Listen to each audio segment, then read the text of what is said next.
o'clock, and I'd like to open the regular planning board meeting for Tuesday, August 13th at 6 o'clock. We are being video recorded. And are we going out live? Are we going out live?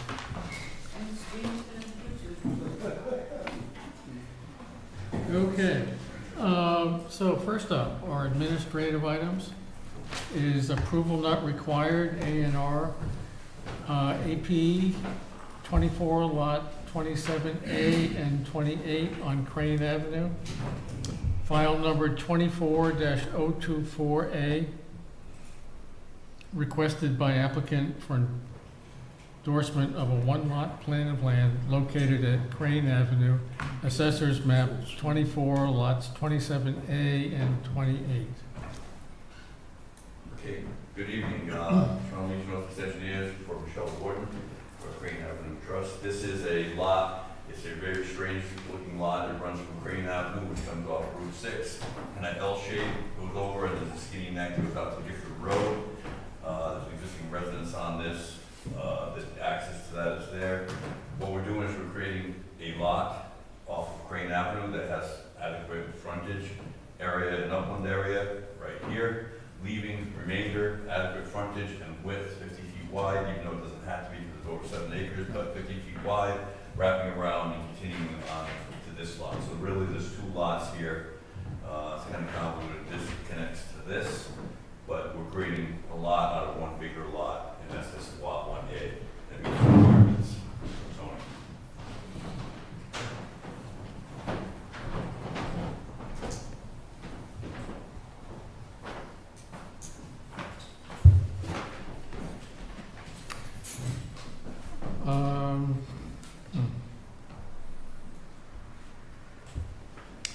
Planners, can you further explain? Yep, hold on one sec, I'm just opening my review. Okay, so lot 27A and lot 27, AP 27 lot 28, they both front on Crane Avenue, which is a public way. So it looks like what the applicant is looking to do is use part of his frontage from the existing cul-de-sac on Crane Ave and create a new parcel, so the existing parcel still has enough frontage on Crane Avenue with the new lot created to also have adequate frontage on Crane Avenue.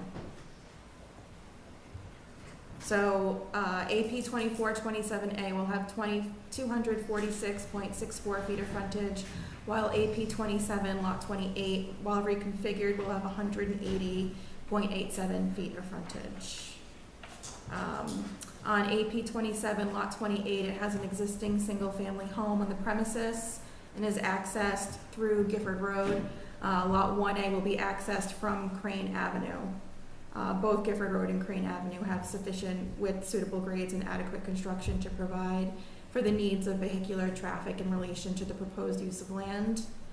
And Lot 1, when reconfigured, will be 685,505 square feet with, give or take, 146,500 square feet of uplands, while Lot 1A will be 63,220 square feet with 31,300 square feet of uplands.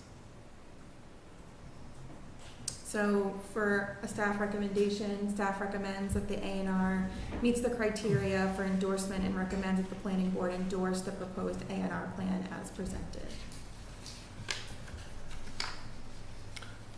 So the way that these two things are connected is the top left goes to the top right of the bottom one? Right, the cheese broke is here and here.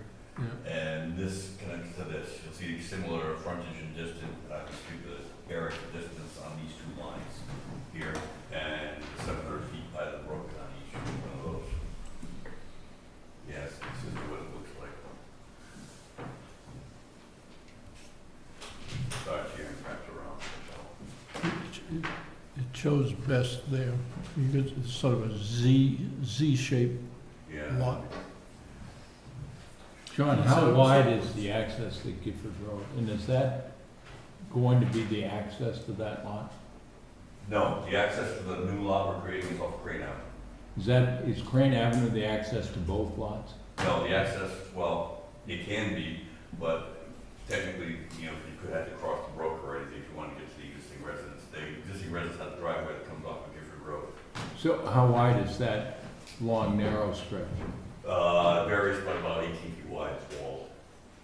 It's a wall on one side, so it kind of, And is that used right now as access? yes, it is. Ah, So okay. the frontage for this big lot is currently on Crane Avenue. Mhm.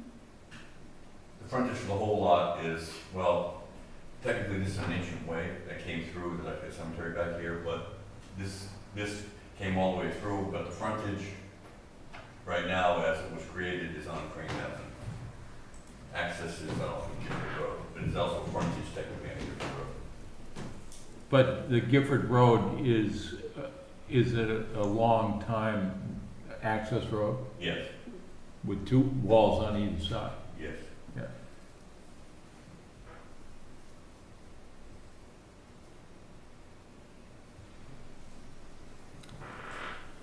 Anybody have any questions, comments? You want a motion? I think this. I'm gonna recuse myself since I'm a beneficiary of that trust, so. That's what I thought. This property sounds awfully familiar. So, Could I just ask, just for in point of information, on the lot that you're, well, at the Crane Avenue turnaround, this shows two structures up there. Okay. No, north, yeah. What are those? What are those? Those are all sheds, I mean, it's foundations now, I don't know what's left. Those were demolished. They'll be demolished? They were demolished. Oh, That road was built about 15 years ago. It actually has a retention pond for this lot already there. Swales on both sides of the road. so is this cul-de-sac constructed? Yes. Yes, And that was part of the subdivision that we did back in the day, yeah, 15 years. 15 years ago. Or so, yeah, yeah. I remember it. Yeah. So. Okay, I You want would, a motion? please. Mr. Chair, I move to approve the endorsement of the plan entitled AP 24 Lot 27A and AP 27 Lot 28, Crane Avenue, Westport, Mass, because the plan complies with the provisions of Mass General Laws, Chapter 41, Section 81P. Second. All those in favor? aye. Great. Opposed? Recused? One recused. Okay, thank you.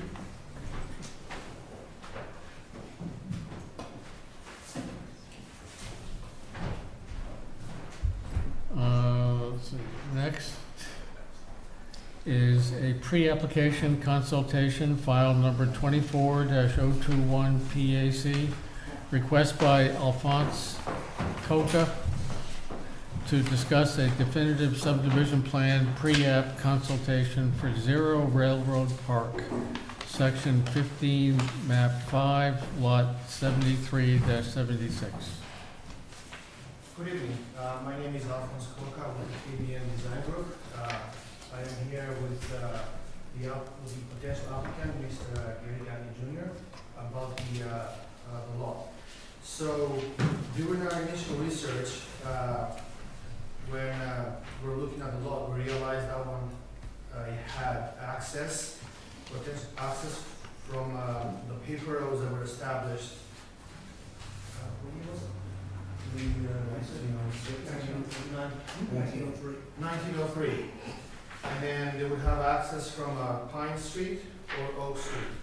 Pine Street right now is being used as a gas easement by, I think it's Eversource, and it's already cleared of the trees, and it has it provides vehicular access for maintenance of the gas easement. Upon looking at that one, we decided that the best approach would be to develop with a gravel access road based on a rural residential lane for a 20-foot wide access road to the property. They do cross some wetlands that were found out during the survey, but we've been in contact with the Conservation Commission, so we have to go for approval before we come in for the definitive subdivision plan. But in the meantime, we asked for this meeting to make sure that everybody's on board with our approach to get access to the property. So you're suggesting coming in on the Paper Street, Pine Street from Highland Avenue Correct. and creating a, not a cul-de-sac, but A hammerhead / T turnaround for emergency vehicles.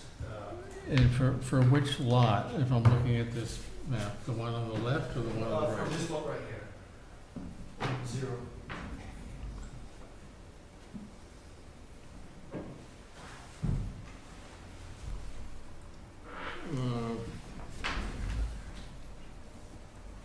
And you chose Pine Street instead of Oak Street because? Because Pine Street is already been used as an access easement by the gas company. It's clear of trees, it's open. Where Oak Street is fully wooded with mature trees, and to get the 20-foot wide access, we required to remove and cut a lot of trees and clear the area. So the gas easement, I don't know what the status of that would be compared to these paper streets, but which would take precedent? Do you have,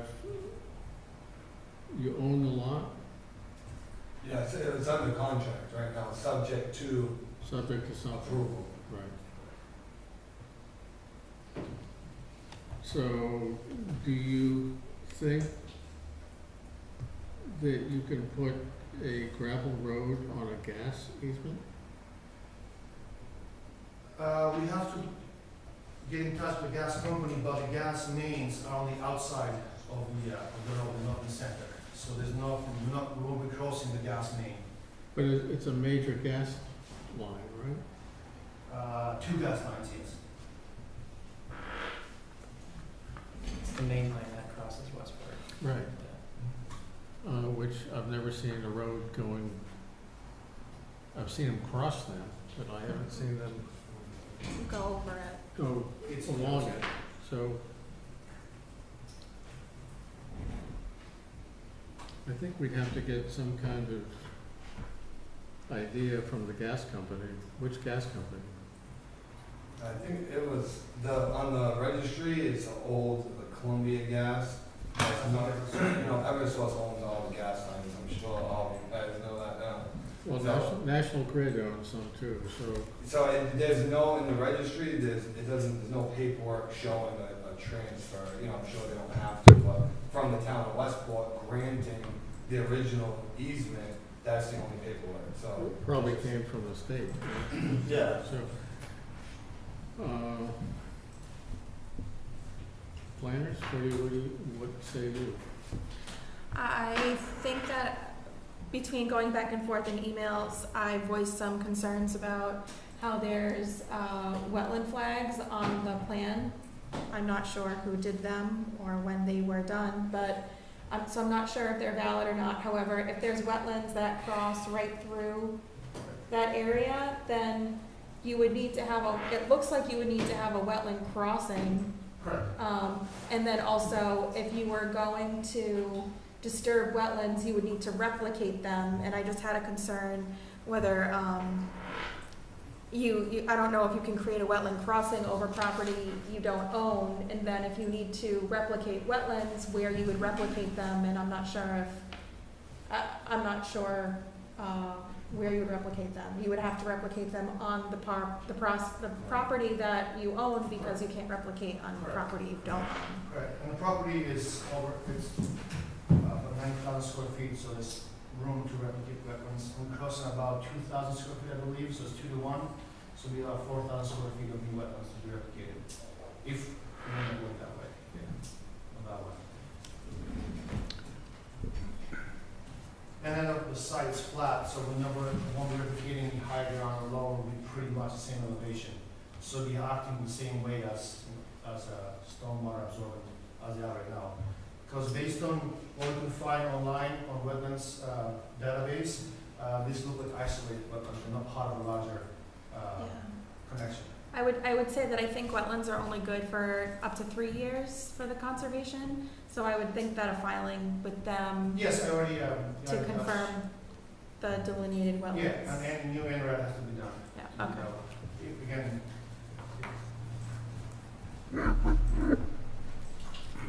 And also, as far as the proposal, it would, once an official filing is here, it would need to go before the fire department to make sure that what they're proposing is in fact okay through their standards. The other thing is that by creating this road, if you're allowed to do that, you're creating access to these other 2 lots, right? Essentially. Yes. The ones north and south of this.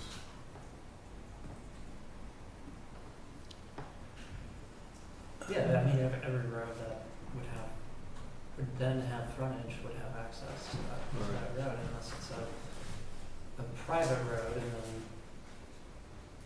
be So restricted. what's the status of paper roads that were created in I'd the have to- early part of the last century?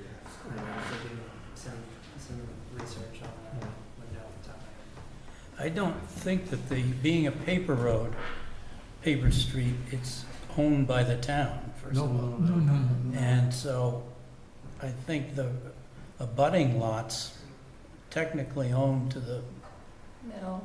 middle. Center line, right. And then there's the question of whether the abutting lots have deeded access on any of these roads.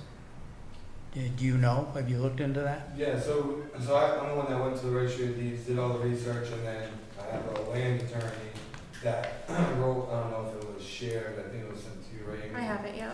So he gave an opinion letter and just stating the trail of the deed, what else transfers property in the state of Massachusetts except the registry.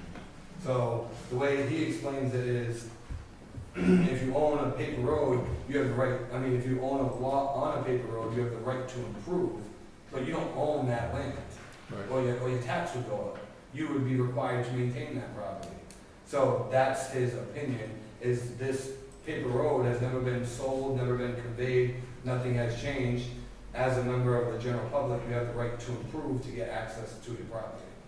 But And if this is there, if there's a gas line in that paper road, they had to get permission from somebody. Right. And if it isn't on your deeds, it must be, It's on the railroad annex deeds. So it shows the permission, it's not from, the abutter, Warren. it was from the developer. No, it was from the town or the state that gave them, I'm pretty sure, I don't have the records in front of me, but I'm pretty sure it's from the town. I don't know, I'm looking at the GIS and every piece of property surrounding that one lot is owned by Warren Messier. Right, so not according to the GIS, to the registry of deeds, right, that's what supersedes everything. This is updated in There January. has been a title search on that property, Warren Messier owns that property, and it is entitled in land court, and he owns that property, I represent the client. And those wetland flags. Okay. Right. So, if you'd like to speak, you have to come up and identify yourself. I know who you are, but we need to identify you for the record, so. Jim, when I get up, so they've done a lot of research on this, I can talk about it. I don't have any issue with this thing so far. I know the issue is probably,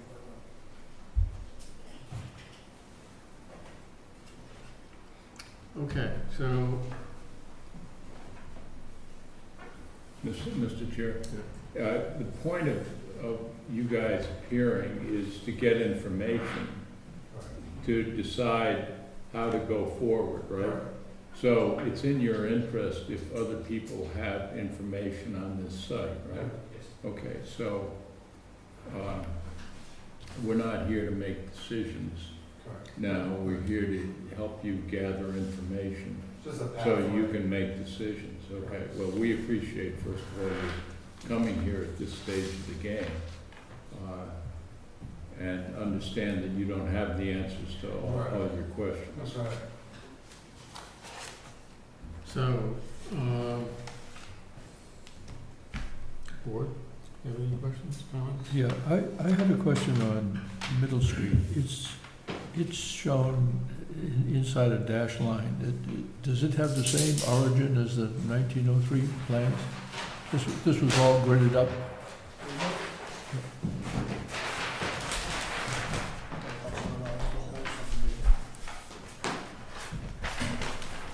So this was all gridded up into small lots? And this is the railroad, Way on the other side, I'm opening up. Yep. So this is the original Railroad Park division? August 1903.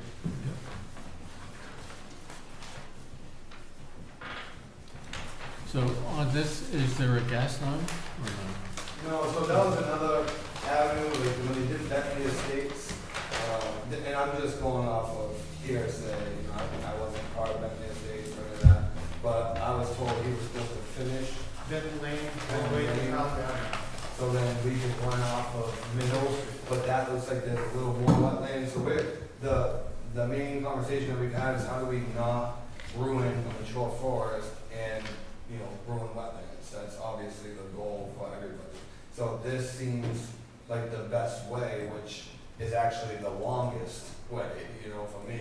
But whatever you guys suggest or you think is the best approach, you know, we're definitely open to listening. I don't know the status of that Bentley Lane Road And based on the way the existing flags are, it looks like the wetlands they cheat all the way to Oak Street. So either side we decide to cross it, will be doing a wetland application. So is it Bentley Lane that they're supposed to finish, that Conforti is supposed to finish? Yes. And that goes It's still outstanding. from the intersection of those two things to Highland, right? Yep, And that goes along one of Warren Messier's paper streets. Yes. yes, it does. Was that approved for him to go up that paper street? Yes, Yes. but I think that the ability for him to do it may have expired. So, but he's still obligated to finish the subdivision, so I don't, you know, that's Yeah, to that's be something I determined want- how that's gonna happen. Yeah, I don't wanna get into, you know, other people's, we've been looking, my family, we're looking to build a house, we love Westport, we wanna be in Westport, and we actually just got scammed on like this land stuff that's happening, and I did all the engineering, the delineation, and we're going in front of the board, and then the owner called the board like, no, we're not selling our property.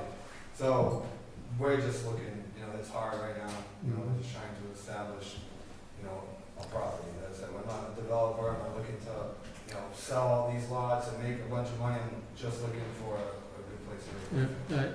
And I appreciate you coming with a pre-app instead of an application, because it makes your job and our job a lot Yeah. easier, so.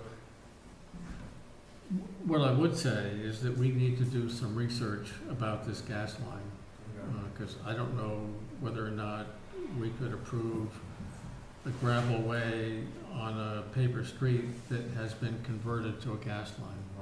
And so the gas line is actually owned by a company called Enbridge. It's not Eversource, and it's part of a larger transmission pipeline called the Algonquin Gas Transmission Pipeline. So, and the parent Did you just look that up? company- Well, I actually knew about it because we have a different project looking Oh, at okay. town's I critical was gonna say, facilities. dang, that's good. Yeah, no. We have a different project looking at stuff like that, but. Yeah, so if, at some point, we could get that information and then, you know, Sure. make contact and, you know, we'll do the Yeah, paperwork. I don't have a contact for them, but I. Well, just the name, yeah. Information, yeah. And I think we need to do a little research ourselves on, can a gravel road and a gas line exist on the same Right. place. Also, if you go back to the site plan, there, not the previous, I don't know what it was, GIS map. If that rectangle represents the lot, right?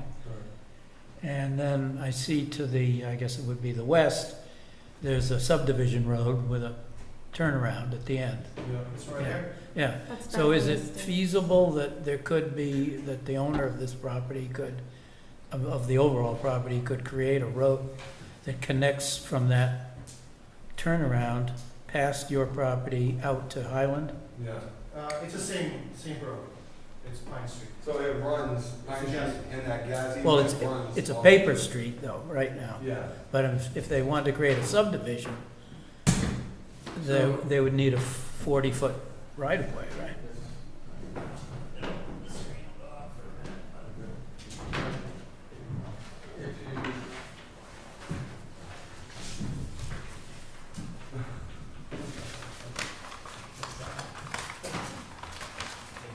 Sorry, the 30-foot pole went out today.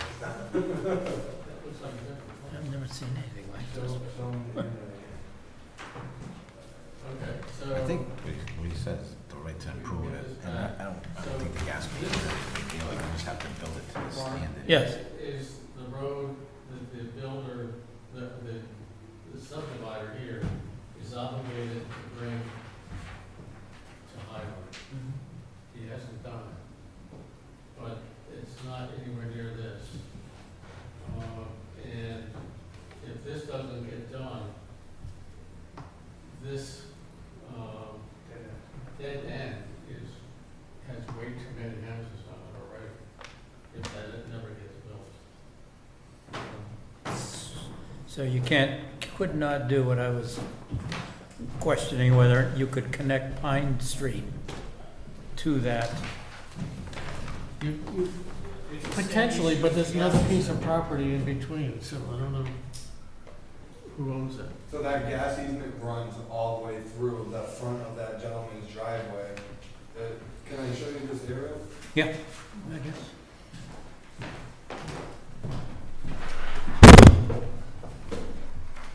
So this is Pine Street coming up, Yeah. and then this is this gentleman's driveway here, the last house in that subdivision. So the gas easement runs through his driveway and continues on, I don't know how much further, but he has an easement on his deed for the gas company that I'm sure was part of the approval. So that's what makes us believe that the gas company is okay with, that's asphalt. Right, we're just doing gravel, and that's going perpendicular to the gas lines. We're going parallel, where if we, we might be able to avoid, graveling over. That's where we assumed it's okay, because there's a bunch of asphalt over. There's another house here, you see, another frontage of the lot, and then there's one frontage here. So there's two driveways that are asphalted that go perpendicular over the gas lines. Well, right, you You can see Bentley Lane there, and, Mr. Chair, I think the gas company would probably be, they probably have a spec for what you need to do over the gas main. And they probably have to incorporate that into whatever they gotta do. I don't see the big thing, and I believe what Mr. Nichols said about the right to improve, or the applicant had said about the right to improve, they have that right. But the gas company would have a specification on the treatment over it. Like sometimes when your utilities cross the road, they make you encase it in concrete, something like that. So I think Algonquin would be the one to say, okay, because they don't own the land, they got an easement from the town. So it's really the paper streets, the town street that they gave the I don't Algonquin see gas. how the town could have given them the right to do that. Algonquin. Yeah. Well, because It's on other people's property. I mean, yeah, but the paper street is actually, like, you have the right to the middle of the paper street, but you don't own to the middle, unless the town relinquishes their rights. I think Highway has something in this too. They have some kind of paperwork on that. based on the survey, it looks like the two gas lines are on the outside edges. Like where they belong, right? So, building a 20-foot wide gravel road in the middle, it won't be on top of the gas mains. Well, hopefully they're where they say they are. Yeah. Oh, yeah, that's a point.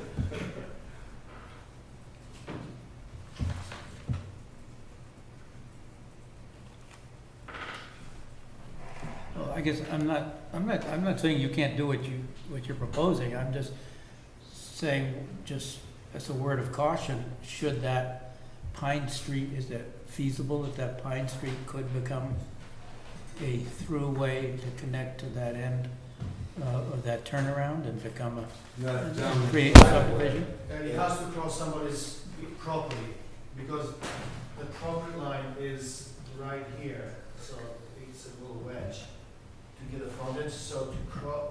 Well, all right, You well, would need permission from the gentleman right at the end, you know, like almost another easement for the access.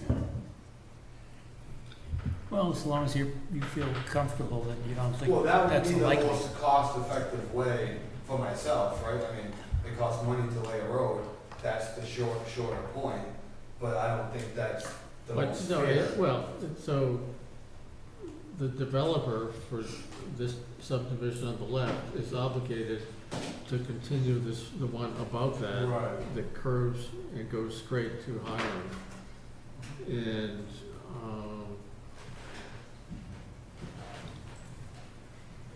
because the dead end is way too long, and the reason we approved it, he suggested that he was gonna connect it to Highland, so there would be two ways out of there.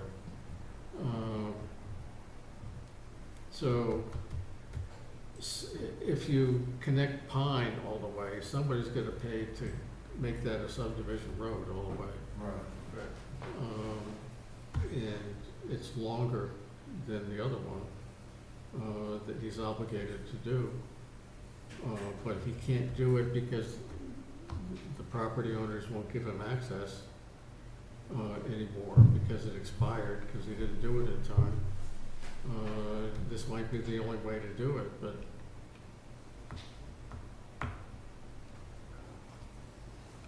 and then, you know, the estate, or not the estate, but Warren Messier's property, would benefit in either case from having those roads built, but, including your lot or your potential lot. Right. Should we hear from some other people Yes. about this?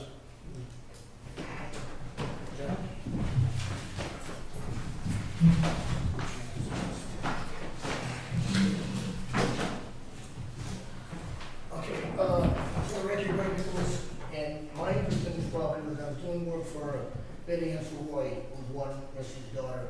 Did you want to back up?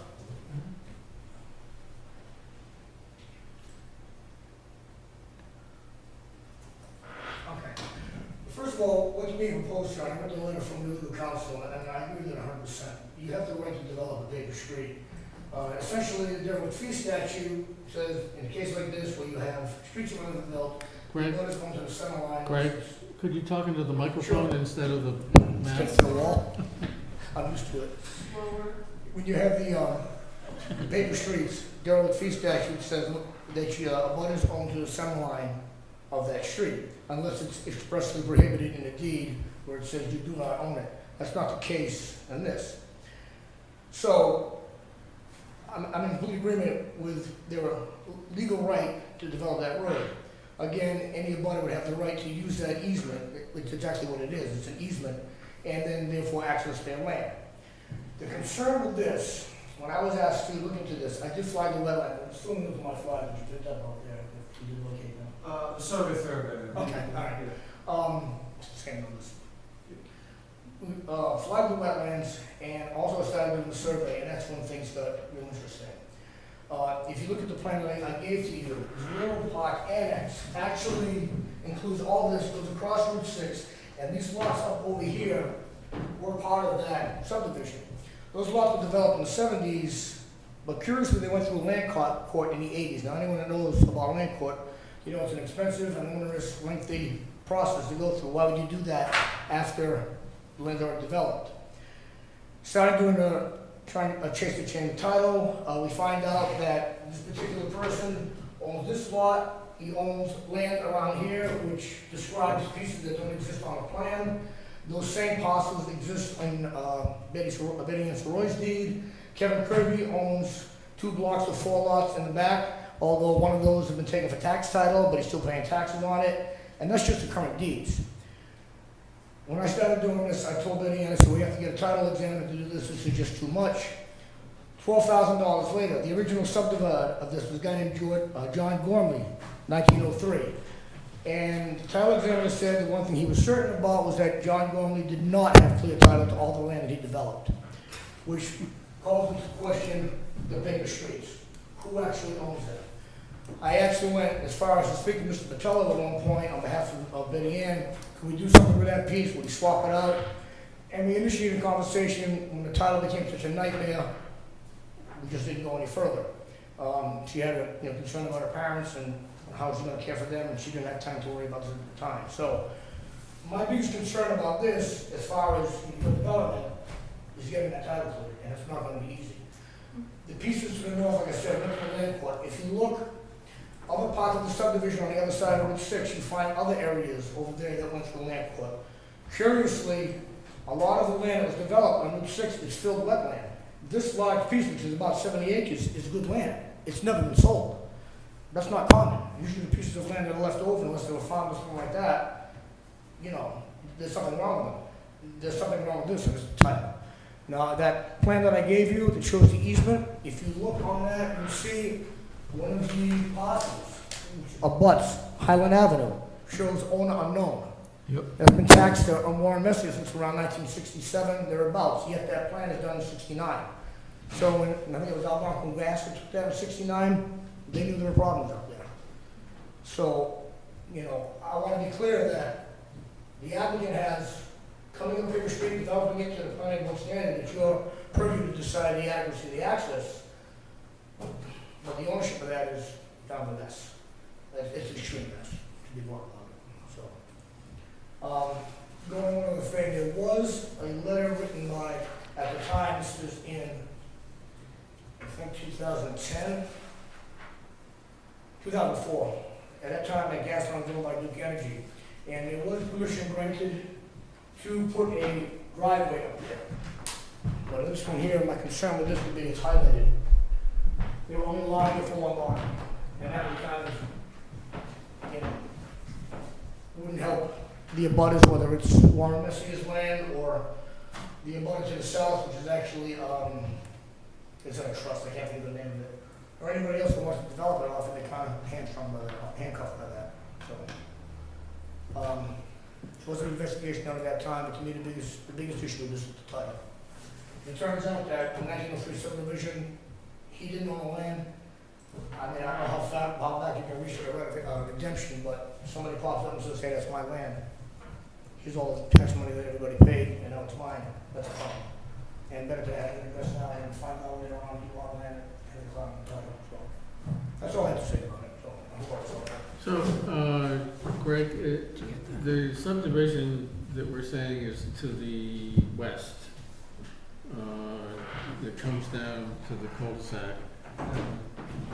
Over there, was that part of Railroad Park too? No, that's all Wayland Way. That was actually part of the Bentley Lane that Cafori developed.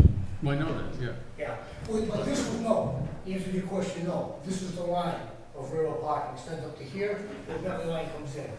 This was not part of Railroad Park.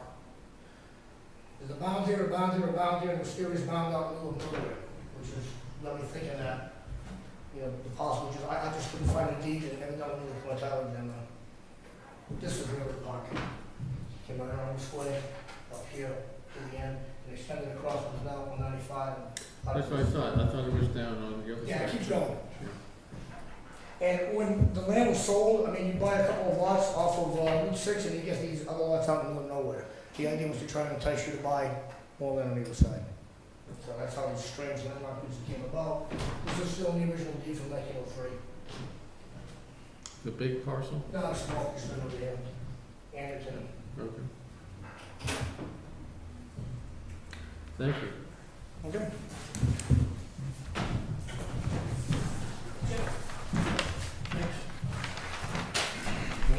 Maybe. Could you make copies of these?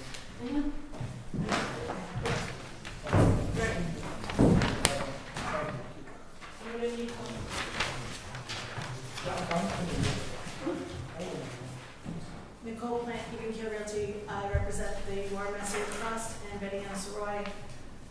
These properties in here have been cleared title. The ones that are in this funky color, those are in Claire's name, those have cleared title. We have been spending the last 2 years trying to clear the title over here. So again, to this board, just let you know, Greg, I, and the 2 lawyers have been working on this estate very long, especially in this area. The titles are a mess. It is in Warren and Claire's name. Those law spots, Warren had left them in different names and over the years because certain titles were not clear for access to this subdivision. That's how this was all laid out over time. We have gone through multiple steps and we keep getting roadblocks. We have hired attorneys to do the land court to clear up these titles to get to these lots. That also being said, there is no agreement in writing that any of us can find up here with Kafori up here to continue this road.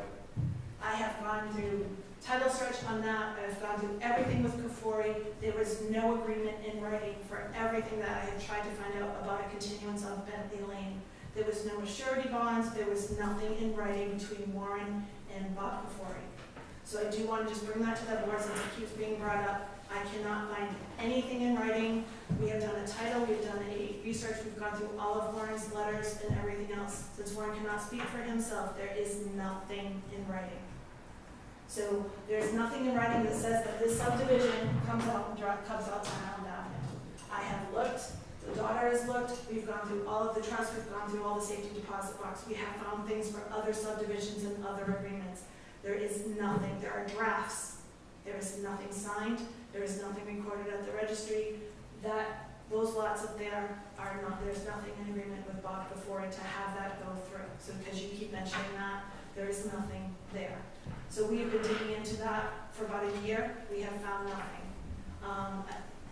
That person did come to my office today and I was not there. And it's ironic that all this is all being stirred up right now.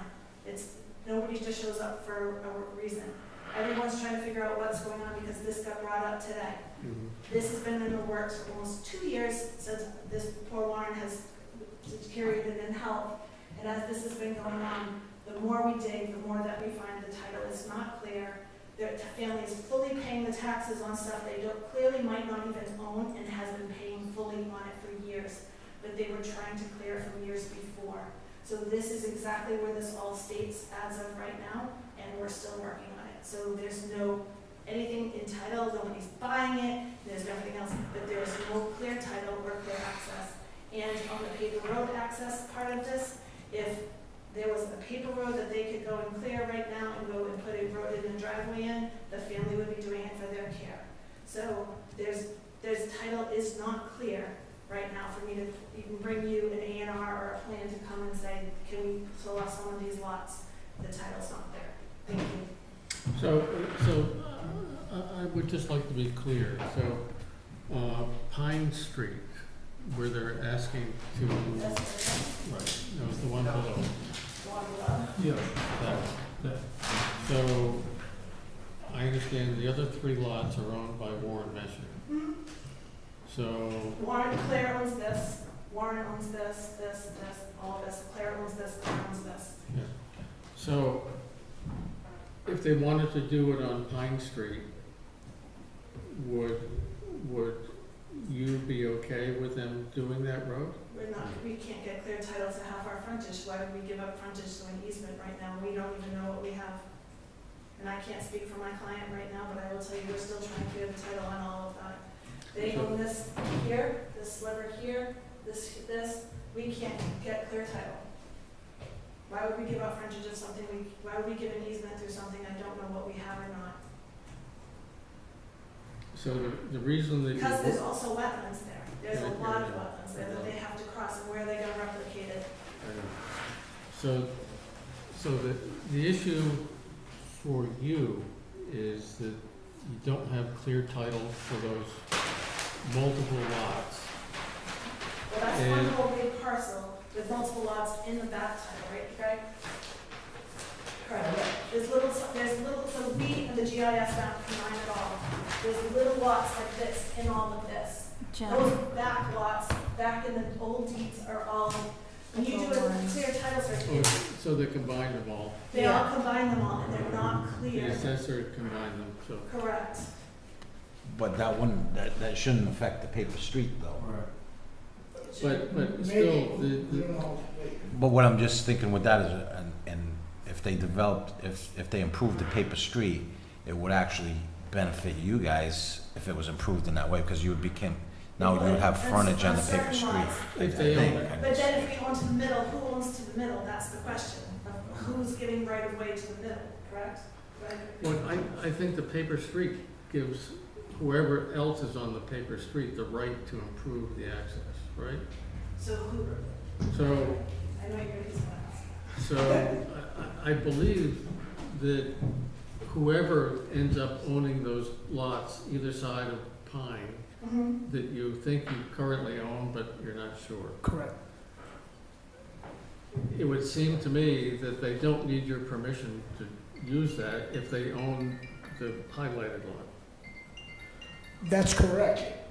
If the paper street exists. I'm saying that the problem with the title goes back before the subdivision. Correct. Before the subdivision. Yes. Before the subdivision. Yes. 1903. That'd be a problem. That's the problem. I'm saying the person who subdivided was saying in 1903, John Gormley, for my title researchers, what we came up with, he said, I'm almost certain that John Gormley did not own all the land he subdivided. We can't find probate, we can't find heirs, we can't find deeds, we can't find anything. Part of it he did, but not all of it. Some lots. So the owner of the blue lot may not own it either. That I don't know. We haven't done that. I'm not saying that. Because we're spending so much money on title searches that So- we're not spending money on. So, let's get kind of back to basics. You said you had an agreement to buy this, but you haven't bought it yet, right? Correct. And you're here gathering information.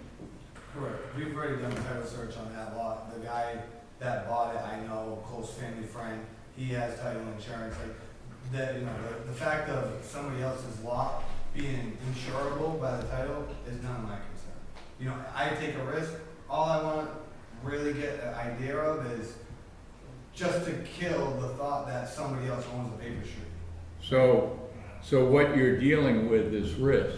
Correct. I read a story in Westport Shorelines today, I don't know whether you saw it, from Chris Capone, who had to deal with someone who bought a house lot for, I don't know what your agreement is. Chris Capone had to deal with someone who bought a house lot for a small amount of money, and then cleared the lot, and then found that it was not buildable. And it turned into a mess where he had to stop work and tell him to replicate what he cut down.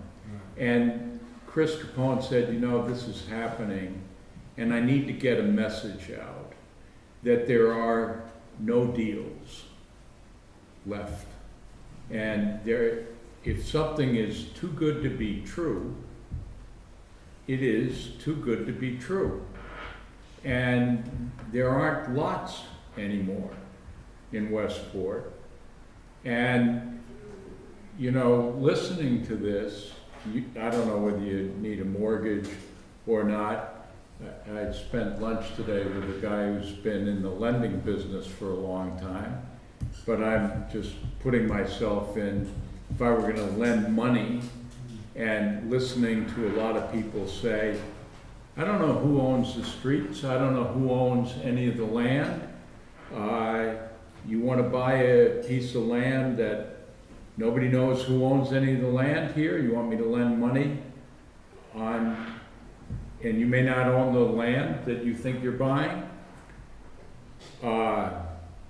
That may be a risk you're willing to take. If I'm a banker, I'm not sure I'm willing to take a risk where for 70 years and you've got people looking for title for 2 or 3 years and they can't figure out who owns anything around here. I think there must be some place where you can build a house where you actually know who owns the streets and who owns the land. Yeah. I mean, you're gathering information, which is good, but you also have to listen to what people are saying about, we've been looking for 2 years at who owns property around here, we can't figure it out. Right. Anywhere around here, who owns all the land around here? So, I trust my attorneys. right? Okay, Not, you should, not somebody else's attorney. yeah, You know, I'm just frankly going off of this road that we see the chain of title. There is no discrepancy in the chain of title that we've seen, right? We did our title work, I don't know these individuals at all, yeah, but they're, but you gotta get to research. that piece of land. well, so since we're going off, you know, a lot of hearsay, the owner of the land told me that he was approached by Mr. Messier in the past to throw in to develop the paper street. That tells me there's more information out there that, you know, this gentleman, who I don't know, you know, Yeah. anybody involved, and I have nothing against anybody. Yeah. I don't think it's fair to say, hey, we don't want him to develop this paper street because we're not gonna benefit. This is the United States of America, I Okay. not let somebody do something because Fair I'm not enough. gonna benefit. Right, so I don't know the hindrance here and why they would even show up. This is only gonna benefit them. And they don't know me, they don't care if I lose money. So I'm not sure what the narrative here is, but it's definitely not to help me and protect my money or limit my risk. Nobody in this room is concerned about me and my family, right? Not good, bad, or indifferent, but if I lose money, you guys don't, right? Like, I'm here because we did our research, we did our digging, and we said, hey, we just wanna make sure the town understands the paper street the way we do. I'm not asking anybody for a title exam, I'm not asking them Yeah. who owns it. If somebody's gonna come from 140 years ago and say I own the property, that's the risk I'm willing to take. But they also own all the land around you too, right? Yeah. Who? I don't know. I'm not concerned about anything. Okay. Frankly, the only reason I'm here is to say, can we improve this paper street so I can access my lot? I'm not concerned with, the person who owns any of these lots. That's none of my business. Okay, You know, I'm just saying, hey, I read through the bylaws, we did a little research, my title company did an exam. They said we have clear title, gentleman has title insurance currently on it, who I know well. I'm not getting a crazy Eddie deal, like, this isn't the way I wanna go about it, I'd rather just go on the market and say, okay, yeah, that it's not possible, so I'm having to go the tough route, like I mainly have in my life, which is unfortunate, but it builds character, so. yeah, it does. I'm just saying, hey, this is the way I read the bylaws, this is the way that I understand the law, I could be wrong, right? I've talked to a few people, a few of you guys seem like you have the same opinion, this gentleman seems like he has the same opinion, that we have the right to improve it. Okay, what do you guys wanna see? You know, this gentleman said, hey, you should call the gas company, I think it's a great idea. We've gotten a ton of information, but frankly, I'm not concerned about anybody around me or what their research shows or doesn't Okay. show. All right, Thank you, guys. Thank you. So I think that, from my perspective, if Would you you like me own, to stay up there? no, it's all right. From my perspective, if you own that lot, then you would have the right to improve Pine Street. The question is, you know, you already know these other issues, crossing the wetlands, replicating the wetlands, all those other issues, but to me, I would think that you would have the right to do that. Now, the question is, would the planning board approve that road? I'm only one person, so, but I think, probably. So, but I think to me, it really depends on the easement that the gas company owns and what is allowed on the easement also. And it doesn't seem to me, and have no idea what I'm talking about, that you would put a major gas line down a street. Usually they're crossing and going through the woods and stuff like that, but I don't know if they would allow it. I mean, they allowed part of a driveway to go over it on the other subdivision, but I don't know.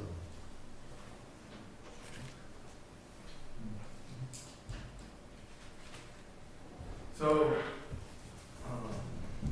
she mentioned something, you know, that they would have developed, you know, or it wouldn't be fair, like if the gas easement only allows one lot. So now, is it part of the board, like, hey, it's only gonna benefit you, but it's not gonna benefit the people who haven't applied yet, so we're not going to allow it? Or is it more of like a first come, first serve, hey, we're gonna allow this, and then you guys can figure out the rest? If we approve the rural residential lane, that you can have 4 lots with frontage on those lanes. And you can have access to 6 lots, but 4 lots with frontage, which is probably what you have there. The ones on Highland probably don't need frontage, right? Right. And I'm aware, like, I'm not the smartest guy, but I'm not dumb neither. If I give this road, then whomever owns that land is gonna get access. Great.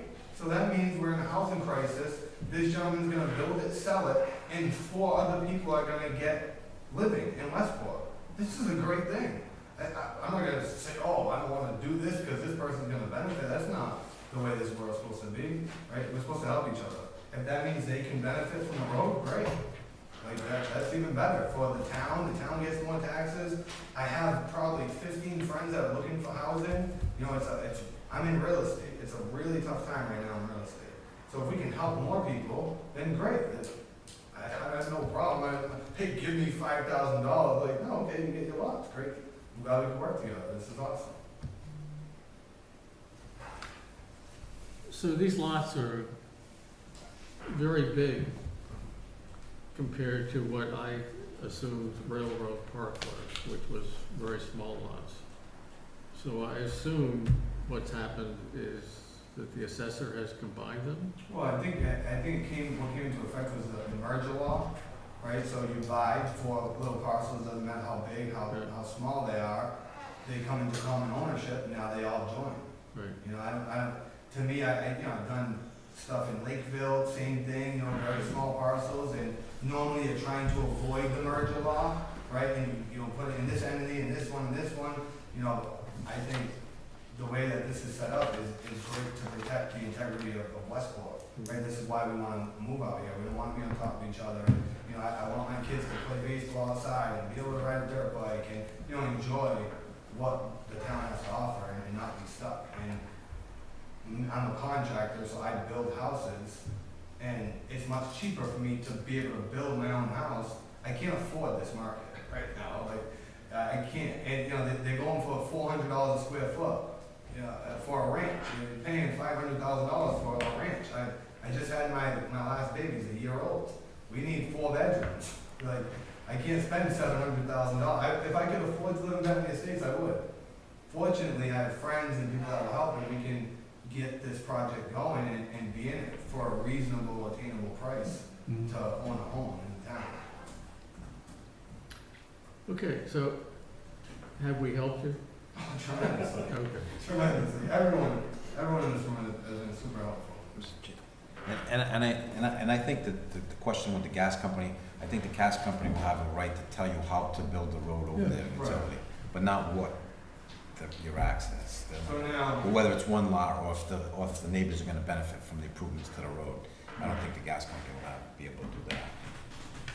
now we talk to the gas company, get their requirements, and then explain that on the plan moving forward. Obviously, this is a long road. This isn't something, you know, we need the A&R and all that stuff. But if we get approved along the way, and then the gas company says, hey, this is the specs that we need, as long as they at least meet or supersede your specs, then you guys are okay with it.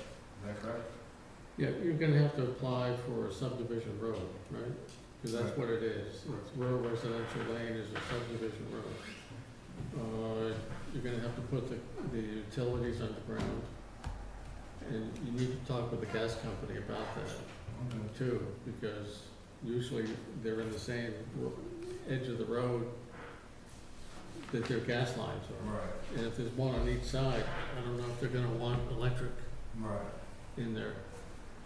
And then if you can't put it in the ground, then we have to decide whether we let you put it above ground. And that would be one of their requirements. They'll have a spec sheet for separation, you know, like from the different utilities. Right. Like a setback requirement? Yeah, they'll have a cross-sectional separation. And I think the gas company, you know, where it's Algonquin, something's a little different than if you had Eversource or the grid, because the grid has a package of exactly what you're supposed to do. Algonquin, where their transmission lines, it's a little different than Eversource or What's transmission line mean? High pressure. yeah. These Not a are service line. the big feed lines that feed into the local streets. Oh, okay. So these are high-pressure gas mains. These are not the low-pressure gas mains that are running in the street. Right, and they come from, through Dartmouth, I think, through Yeah, it's- Westport to Tiverton. This one goes across the whole country. Yeah. 1,100 feet, or 1,100 miles long. Oh. So, But the one here, you can see it go across Route 88, so it's the same one. So now, when we, receive the information on whatever the specs are, you know, required, do we have to come back to another meeting? Do we contact, Ms. Messier or? You have to apply with the planners for a subdivision road, rural residential lane, have a plan.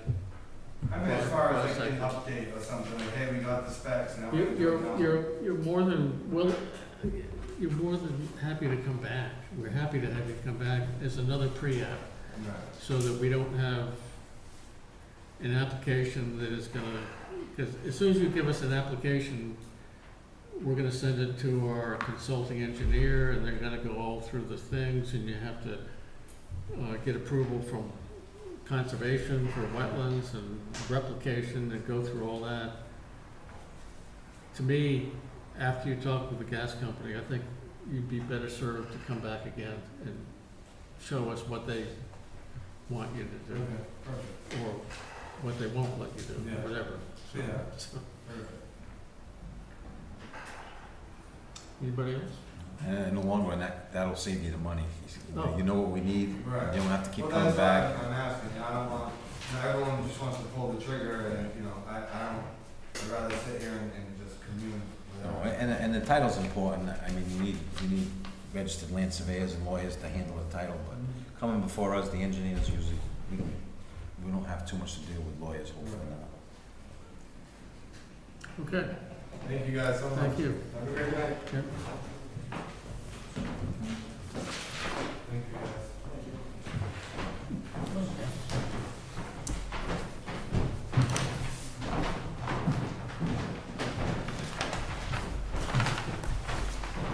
I've done a lot of that stuff before. Next is CVE North America, Toodle Way, file number 18-003SP-S, closeout and release surety of $232,000 plus interest.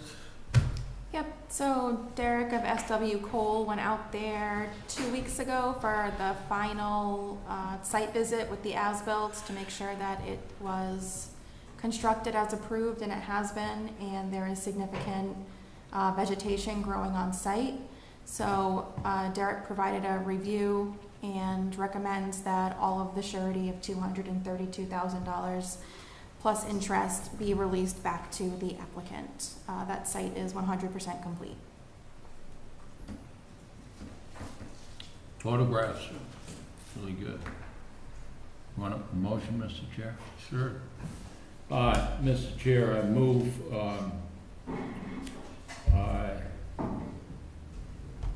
to grant final approval of the Upland Trails subdivision, release the surety of $232,000 plus interest. No, wait a minute, that's, No. I've got that wrong, wait a sec. I think the correct motion would be to close out and release the surety of $232,000 plus interest for CVE North America, file number 18-003 SP-S452 All away. right. Reading the wrong thing. So I make the motion that Amy just read. Second. Any discussion? All those in favor? Aye. Aye.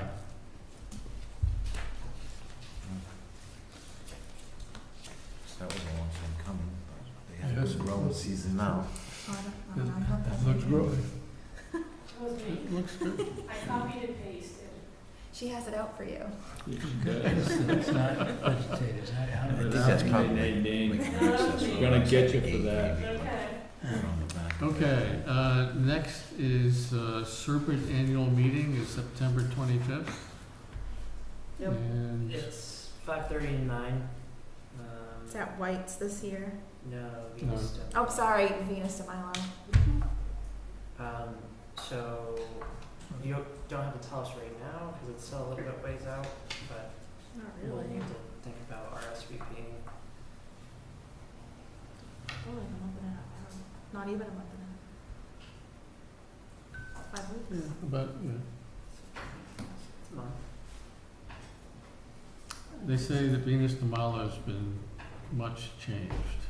The Venus de Milo, my God. It's been so long since I've been there. I know. This is your opportunity to go back. Jesus. That's where I got married. Well, Yeah. my reception. Really? My Wow. first time too, I got married. All the political times that First marriage. I've been at the Venus. Okay, Did the boathouse so the second. put that on your calendar if you would like to come. Is it dinner? Yeah. Dinner, Drinks? drinks. Yep. They'll have Dessert. and they'll have a speaker. All the I don't know above. who the speaker is. If you could just let me know at your earliest convenience so I can go ahead and reply to it. E, response to open meeting law complaint dated 7/17/2024.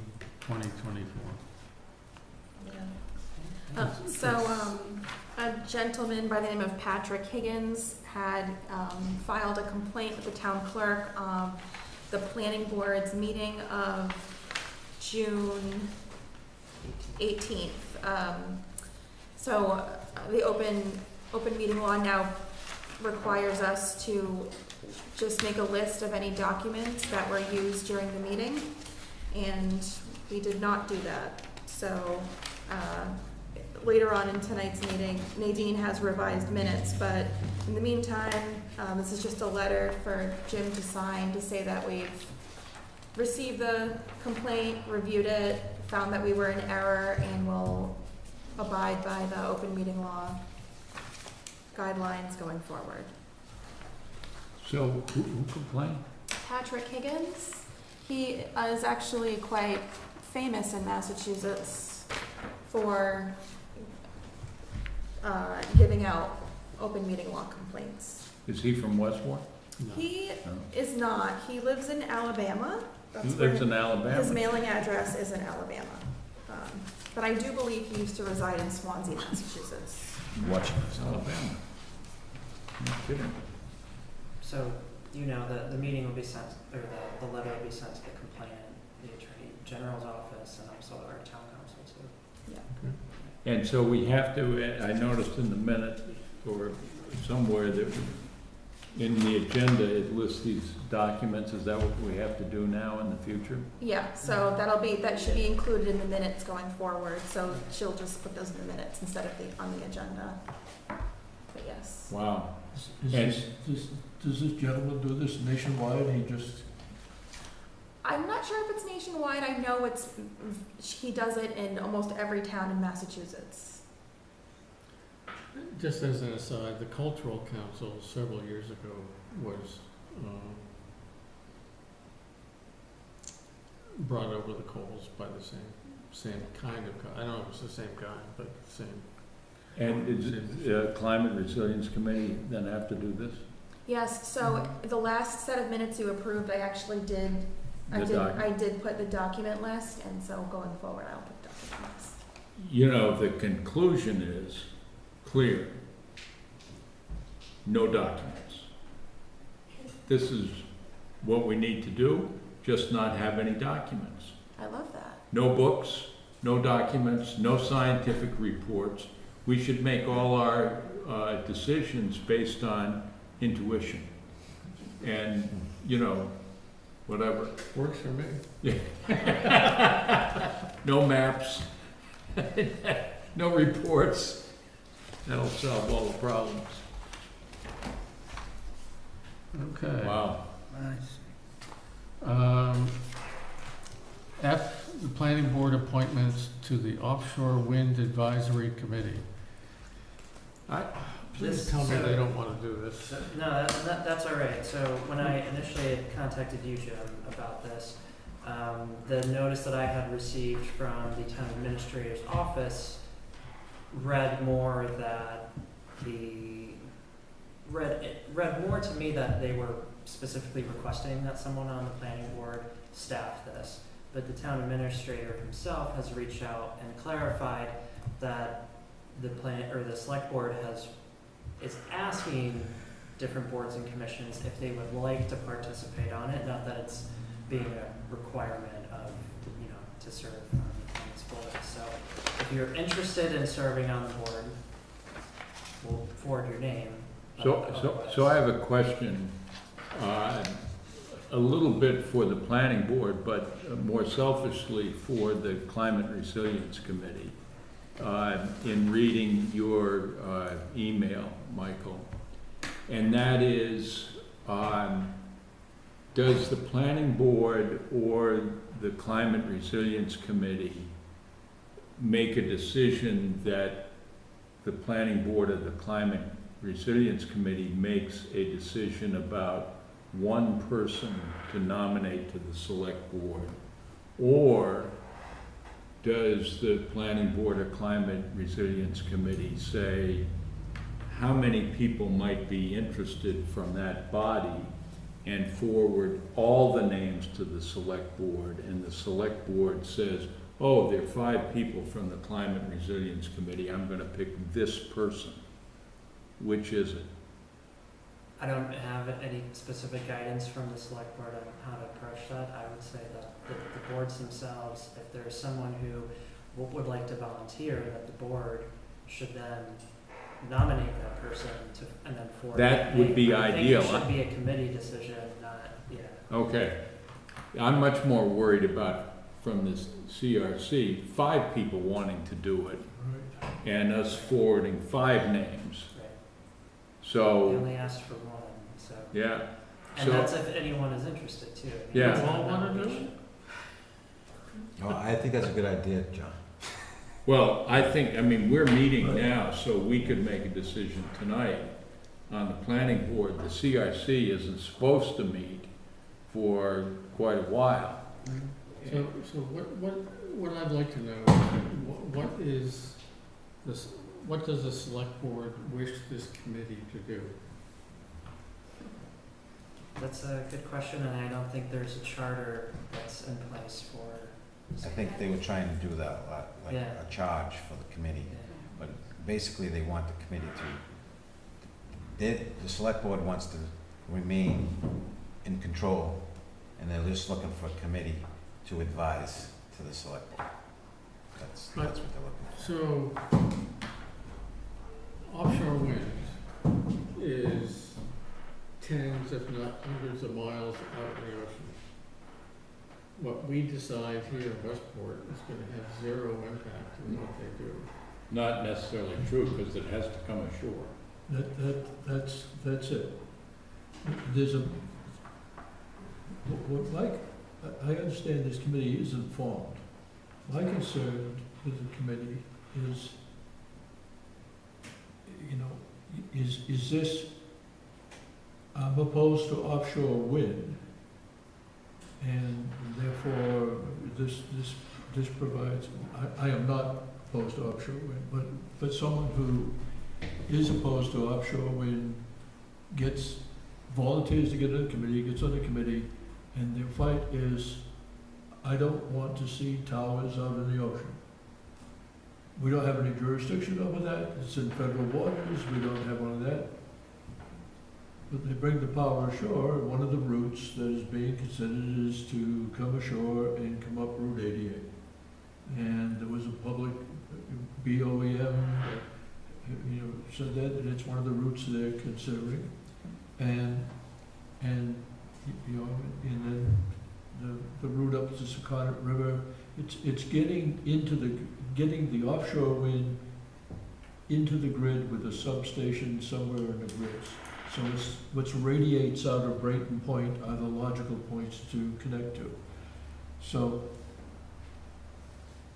I think if the committee deals with what are the issues of building a power line in the town of Westport, in its location, the siting of the substation, so I think that's a fair inquiry for public bodies. And I see that is very distinct about the idea of offshore wind, or whether or not we should have that. And I think if the committee if this committee gets formed, I think that should be very clear what its charge is. Yeah, I agree with that, but I also think that when we went to see at the high school, Yep. everything that they had planned, where they're coming from is like 150 miles out. Yes. And they decided to go to New London instead of through Westport. So there's nothing on the table for this committee to look at. And do we really want to empower a committee to go into the details of something that we don't know what those details are? How can they? Yeah, How can they I don't want to serve on such a I committee. don't, No, so, myself. Well, I would say there's a positive and there are a couple of roles. One is a positive and the other is the prevention of a negative. And the positive is what Bob just talked about. There is a possibility, and I don't know, it might be 10%, that a power line might come up Route 88. It's a possibility. If it did, and it was done well, it could provide an awful lot of benefit for the town of Westport, from addressing the issue of vulnerability that we talked about with the original East Beach vulnerability study, to revenues that the town needs, to all kinds of other things. But it may be 10%, but it's 10% of a potential large benefit.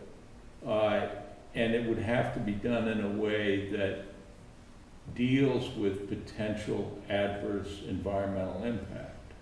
So it's a serious project, but even though it may only be 10%, it's worth considering what that is, because it could be an enormous positive with potential adverse impacts that take a serious look.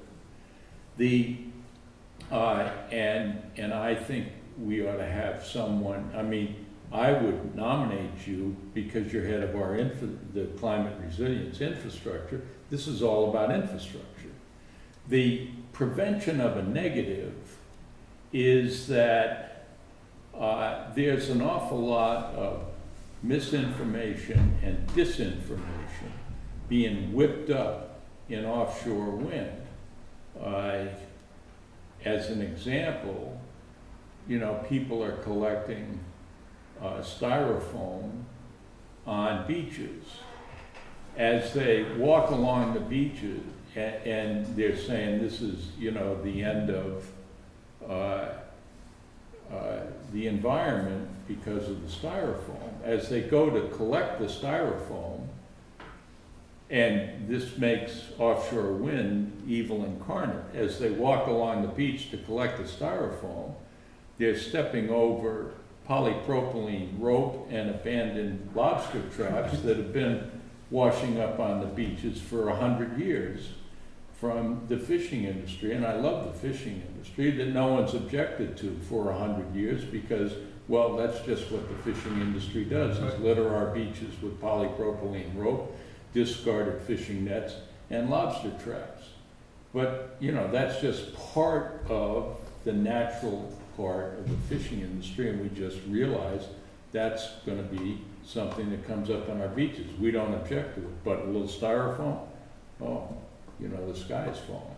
So it's, you know, that people can take this and whip it up into a firestorm of misinformation and deliberate disinformation, like Green Oceans. And given an opportunity, they will. Yeah, and so you want to make sure that this Wind Advisory Committee, if that's what the name is, doesn't become a vehicle for disinformation, because it could be. Yeah, I think what I'm hearing is that if this committee were to be formed, there may not be any immediate issues that it has to deal with. Correct. But if this so-called 10%, as you might, or whatever it turns out to be, comes to pass, then a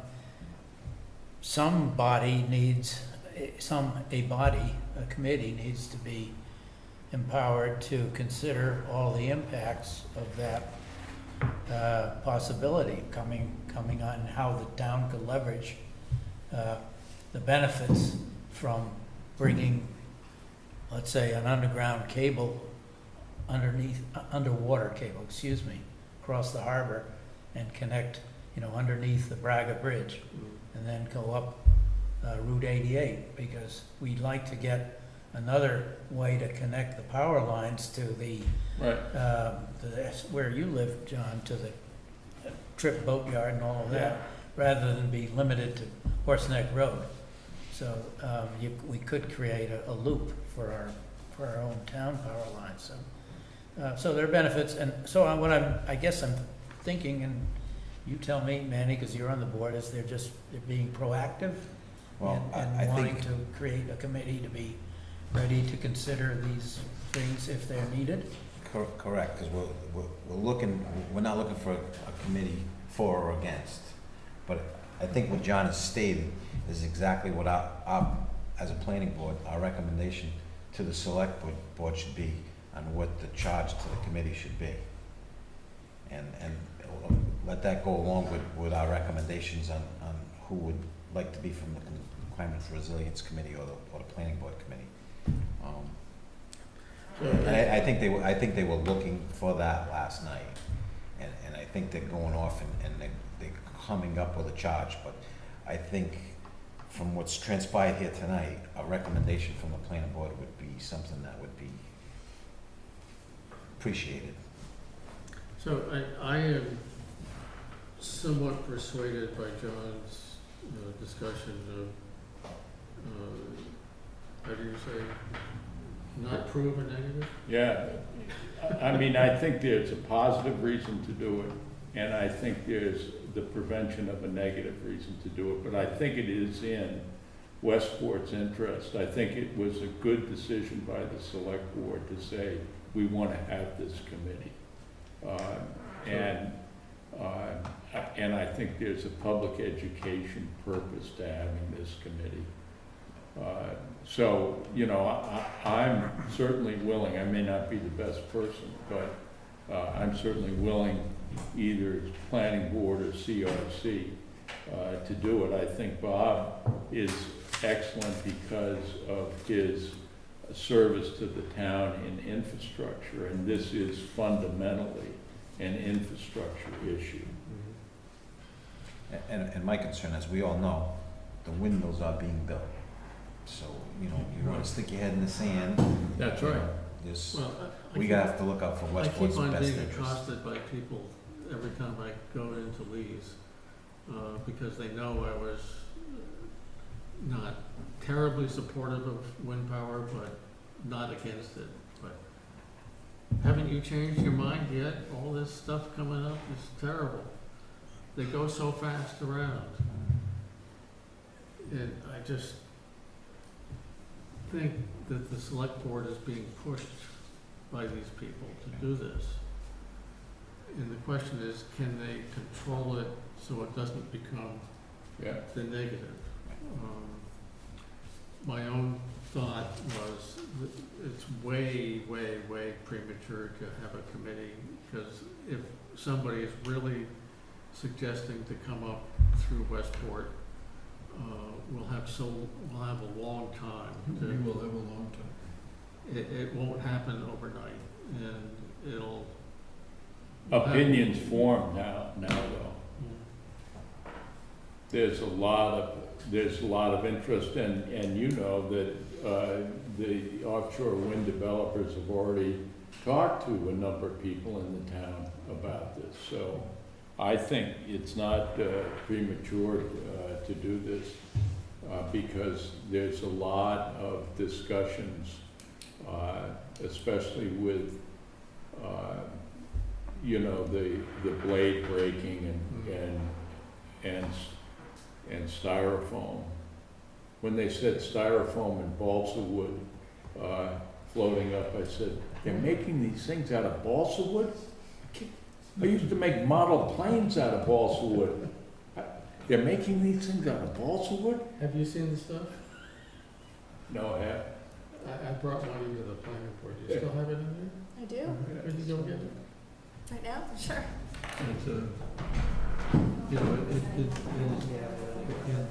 that looks clearly like it was a manufacturing defect, and the brain fractured, not in any saw or anything, just out of some defect. But the thing I worry about is, because it is a manufacturing defect, when's the second blade gonna break? Right.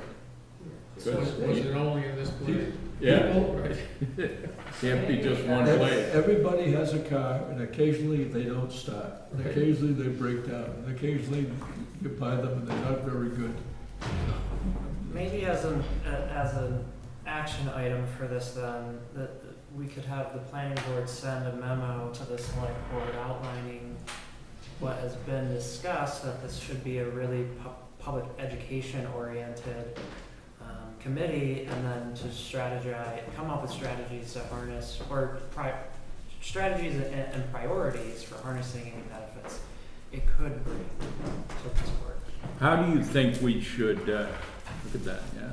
I thought he was giving me moldy bread when he came in the office with it. Little strawberry And then- jam and Then boom. perhaps you Anybody don't, wanna- you don't have to make a decision tonight, because if the select board hasn't adopted a charter for this committee, right? There's no charter for the committee yet. No, I So- think what you just said is exactly what we need to do as a planning board. So maybe that's what you say in the memo is, look, we might want to have someone represent the planning board, but until we know what we're signing up for, you know. How do you think, Michael, we can make a decision tonight on the planning board. How do you think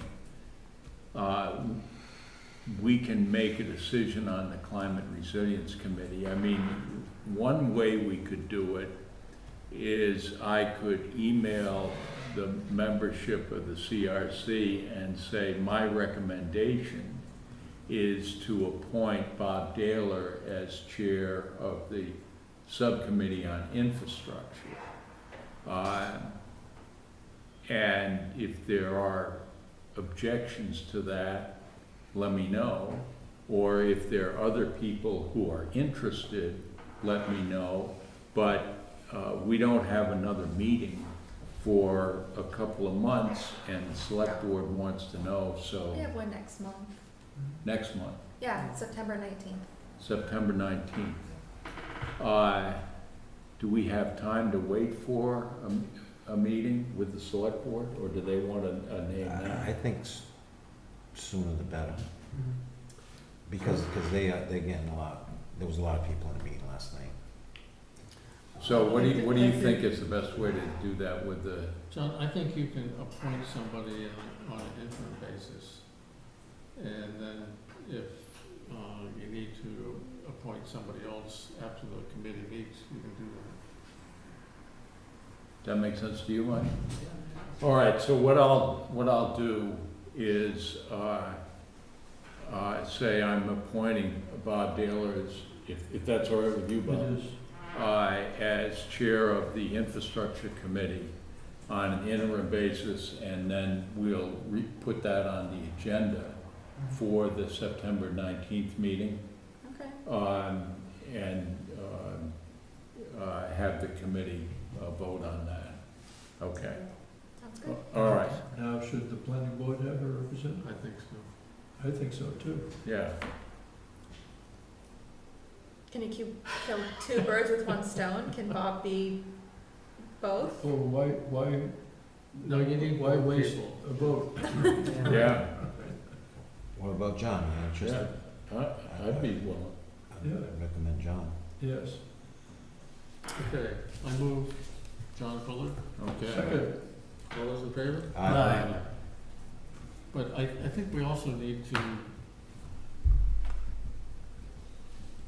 so the issues will be when you come underneath the cable coming up to Horse Neck Beach or wherever it's gonna come. Yep. And then going underneath and then coming up in the parking lot somewhere. What is the ecological impact of that? And then when it goes underneath the river, because the guy at the BOM said they would lay the cable on the bottom of the river, not Underneath, underneath. they'd go No, underneath. they wouldn't go underneath. It's Secaucus was buried in a dredge, the proposal when it came up to Secaucus was, he was in a buried dredge trench. Right. Not directional drilling, which would be way underneath. No, but when it comes to the beach, it's done by directional drilling. Right. But But it's, not it underneath the river. it is not laid on the surface. Right. It is buried in Buried the seabed. of the river. Yes, it would be, it is buried in the seabed. It isn't laid on the ocean floor either. And so, And they've already, Vineyard Wind, which is under construction, I believe goes south of, I'm quite sure it goes south of Mountain Vineyard, and it connects in Barnstable. West Barnstable. And it came through, it's there, and it came through the beach, and it has a substation, and it's laid in a So it's already connected in Barnstable. It's I believe already stuff in connected. Rhode Island's already hit landfall in Rhode Island, so one of the things that, like when we were saying it's gonna take years, we don't know that. no, I'm not saying it's gonna take years, but it would take a long time by the time they say this is where it's gonna go before it happens. But I go twice a week to Somerset for physical therapy, and we get off, these huge towers are now there for the transmission lines coming Yep. out of where Breaking Point was. Yep. Huge, I mean, they're, They've been doing that since COVID. yeah. Yeah, and those cables are made by Prismium Yeah. at the old Brayton Point site. So, I think we need to somehow be able to address scientifically the impact of the electromagnetic Yeah, field, because that's what everybody's concerned about. I know, but how does Nantucket get its electricity? I have no idea. By buried cables, Yes. and So all the fish in Nantucket Sound, when you catch them, you know, you don't put them smack up on your refrigerator because they're all magnetized. Those, the fish and the whales in Nantucket Sound are fine, and they've been running electronic cables to Nantucket, to Block Island, to Long Island for a while. So despite what my good friend and former classmate Everett Mills said, you know, this is not the first electric cable that's gone somewhere. This has happened for a long time. Well, actually, this cable too England and Denmark and Norway and. is newly developed. This is something, that Prisbean facility that they're building to manufacture the cable at Brain Point. The cable is a new engineering Yeah.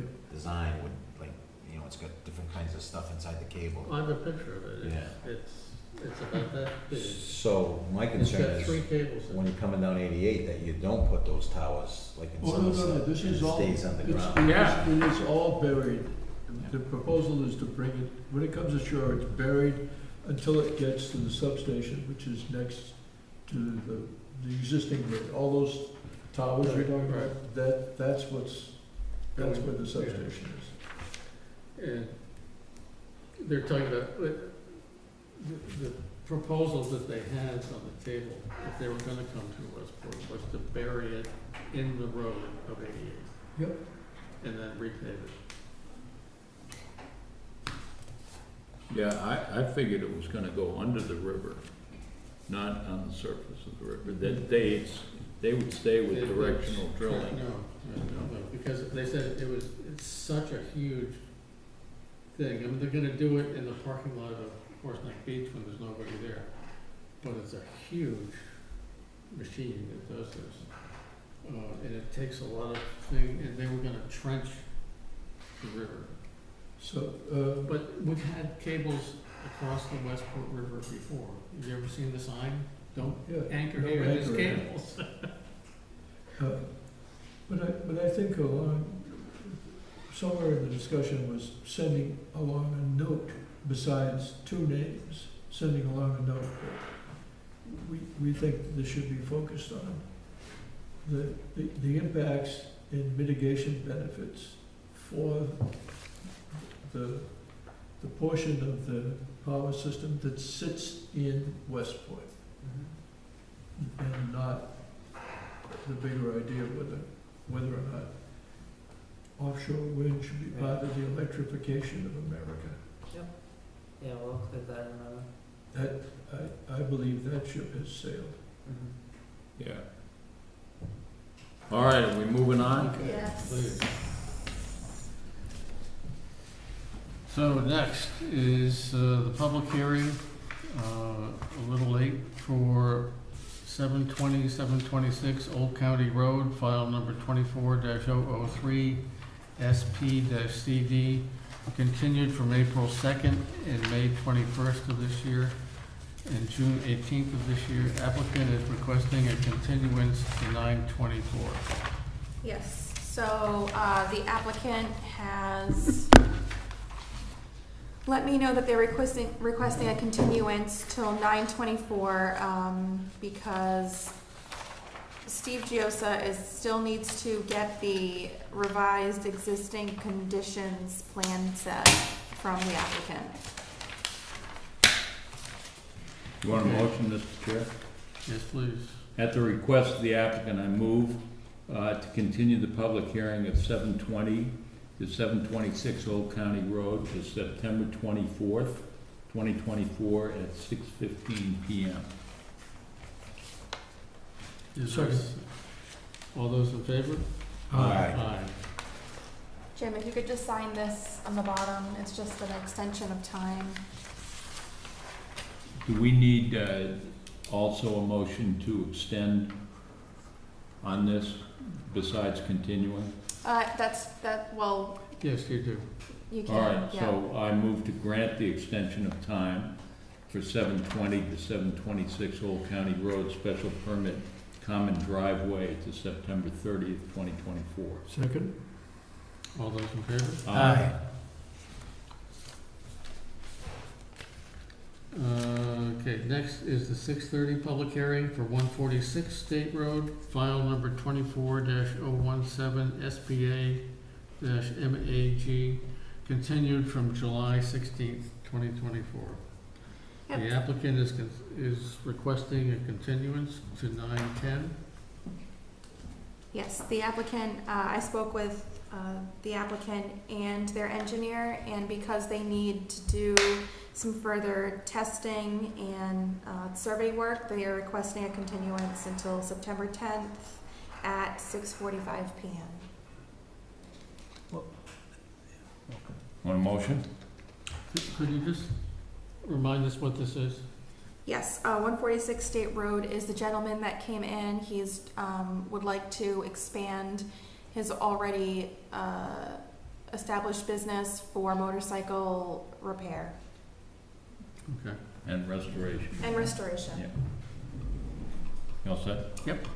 At the request of the applicant, I move to continue the public hearing of 146 State Road to September 10th. Second? Is that right? At what time? September 10th at 6:45. Yes. All those in favor? Aye. Aye. Assistant planners report. I don't have anything for the assistant report, so I'll give it over to Michael. Planners report? Yeah, three quick updates. I released our Mass Trails grant request for proposals. I think that was 2 weeks ago.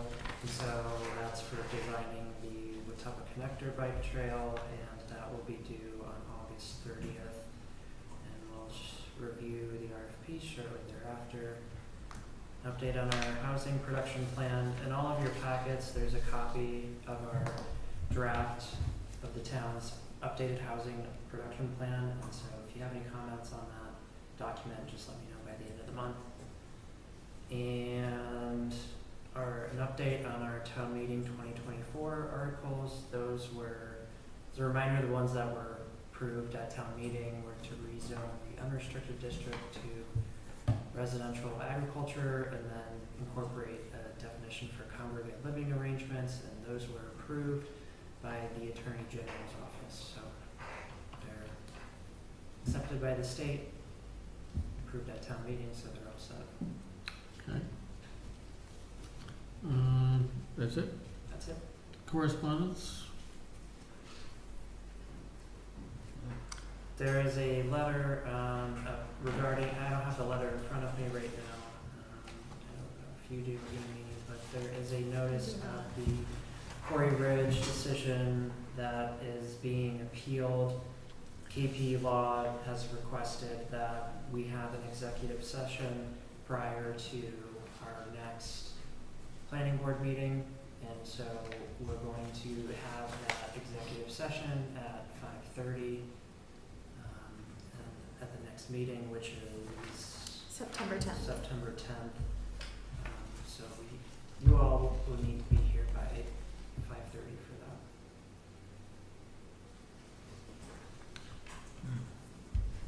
that. Okay. So, how come we haven't been served? That's a good question. The applicant was served on, what's today, Tuesday? The applicant was served on Monday? Yesterday. Yes, so, I assumed he was just gonna serve all of you at the same time, but Aren't they I guess not. obligated to do that? they are, yes. So where did you get this copy? Yep. Today? It was less. It should be stamped on it. July 29th. What is the appendix? Dis Jordan, trustee for Quarry Ridge Estates on Cornell Road.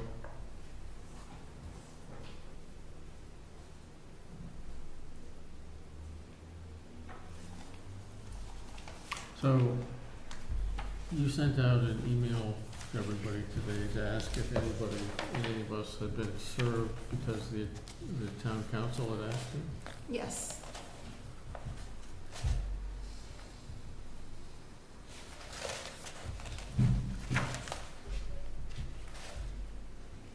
I don't know. service, but they certainly haven't. Yeah, so have they served anybody in the town except for this letter? I don't believe so, not as far as I've heard, so that's really incumbent on them to figure out the administrative pieces. We'll figure it out, okay. We have lots of minutes. Yes, because we had to revise the 1 minute, set of minutes from the open meeting law from the election. Okay. And then there was a special meeting too, the one that I wasn't able to make. Oh, yeah, the Marquardt meeting.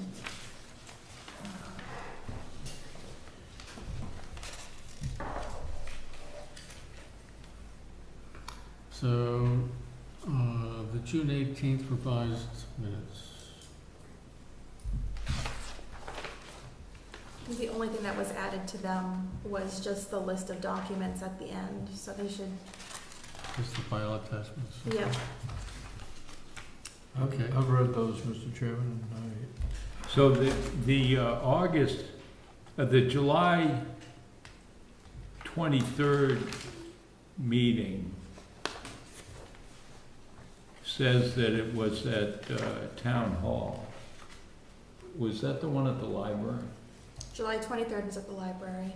So that needs to change the place. The minutes say it was at Town Hall, so that needs to be modified Okay. to Let's say it do, was at the library. let's do the revised June 18th first. All right, those we approved before, I think, but Yeah. you added the documents. And so I would move approval of June 18th as Second. revised. All those in favor? Aye. July 16th? Do we approve July 16th before? We have not. Oh, all right. I move approval of July 16th. I have a chairman, I have a edit. I am both an attendee and absent in that meeting. Make up your mind, Bob. You were here, but your mind, you were daydreaming. Oh, I was not here, And but my Nadine mind was noticed there. that. Physically You weren't here, here, but your mind mentally was. not. You were wandering. So if we strike Bob Daler from the attendee list, I think the rest of it is fine. Okay, is there a motion? Oh, we have a motion, so. Yeah, I you move accept the as edited. Second. All those in favor? Aye. Okay. July 23rd. Yeah, if we change Town Hall to the library, then I would move, I had that same comment. I had another comment. The motions to close the public hearing are oddly phrased, in which the way John made the motion, they were positive and we voted against the motions. So I think the lines that say the motion carried, the motion didn't carry. The motion lost 0 to 5. And then yeah, the motion didn't pass. We can't vote against something and then say the motion carried. So I think right. if we just edited each of the lines and say all of us voted nay, the motion carried. If we just say lost, Yeah, the motion did not pass. right. Right. And it says afterwards, it says that, it says it carried, then it says the motion did not pass. Just delete the motion carried. Well, Just delete that part. yeah, either delete it or say that motion lost. And then- 050. Right, Yeah, I would say the motion lost, so. right. And outside of that, with the edit of, we actually met in the library. So keep the The rest of motion it- did not pass as well? Is that what you want? And you can leave the did not pass, it's duplicative, but it's Yeah. okay. So, the draft decision that we just signed, Yep. that I just signed, Mm-hmm. Does that comport exactly with these minutes? What do you mean? Does what it was represented in the decision reflect what was in Oh, yes. in the minutes? I don't know if there was anything else, but it does list. Not to it, not verbatim, but it Mhm. states. The documents. Yeah. Yeah, because you wrote them and I wrote the minutes and you wrote the decision. Yeah, no, it's not verbatim from minutes, no. No, we rewatched the meeting and then wrote the decision. And then town council also looked it over. So what you signed was the version that town council had sent back to us that I accepted changes on. Okay.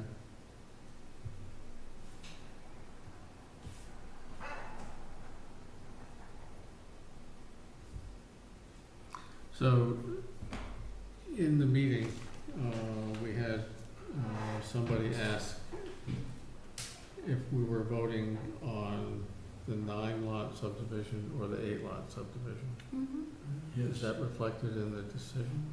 That is reflected in the decision. Okay. Do you have it? You want to read it? Well, I have to read it. Oh. I'm pretty sure I have it. It was a very good question. It was.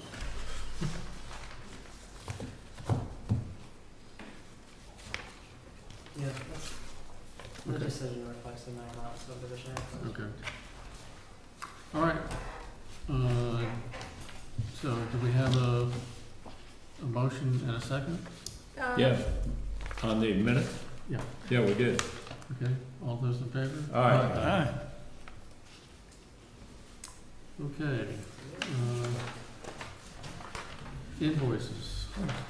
I move to approve the Amazon invoice of $48.92 for file folders and postcards for butter notifications. Second. All those in favor? All right. Aye. Topics not reasonably anticipated 48 hours before the meeting, or matters in matters. Topics and matters. We do. I have one. Last night, the select board approved my request to change the way the short-term rental committee is composed. So previously, it was composed of 2 planning board members, 2 ZBA members, and a member of the Board of Health. The Board of Health, all members on that board have declined to continue to participate on that, so I asked that they open the board up to, or open that committee up to allow an at-large committee member to the planning board, for the planning board to vote on. So that's something, if you have someone in mind, reach out to them. There's also been some folks who have expressed interest in being on that committee, and so I think in fairness, we should probably ask for folks to send us just a brief statement explaining their interest, and what their background is, and these types of issues, either being a short-term rental advocate or having a land use background or something like that.